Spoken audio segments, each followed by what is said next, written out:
Մի տերմին էլ կա աշխարհին շատ հայտնի՝ Ստոկհոլմի համախտանիշ։ Դա հոգեբանական երևույթ է, երբ զոհը սկսում է համակրանք տածել ագրեսորի նկատմամբ։ Ստոկհոլմյան սինդրոմը նկատվում է առևանգման, ստրուկների, բանտարկյալների, գերիների մոտ։ Նաև մարմնավաճառների մոտ է դա հանդիպում։ Պատանդի և հանցագործի միջև հարաբերությունները ջերմանում են, և պատանդները սկսում են կարեկցել իրենց զավթիչներին և անգամ խոչընդոտում են իրենց ազատագրմանը։ Զոհը սկսում է ըմբռնումով մոտենալ հանցագործի գործողություններին և կարող է մտածել, որ նրա տեսակետը անգամ ճիշտ է, արդարացնել։ Ծանոթ երևույթ չէ՞։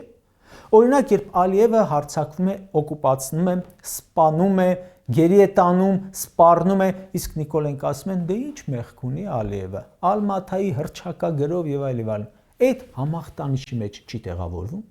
2021 թվականից ի վեր Նիկոլը զանազան պատճառներ է մոկոնում, որ ասի, խեղճ Ալիևը մեղք չունի, որ ագրեսիա է անում։ Ստոկհոլմյան համախտանիշ է, երբ թույլ մարդիկ փորձում են գտնել լիդերների, ովքեր կառաջնորդեն նրանց, ուղղություն ցույց կտան, որովհետև այսպես թույլ մարդկանց պատասխանատվությունը նվազում է եւ որոշումներ կայացնելու խնդիրը դառնում է ավելի հեշտ։ Մենք թույլ ենք, պարտված ենք, պետք է ենթարկվենք, ոչինչ չենք կարող փոխել եւ այլն։ Նույնն է։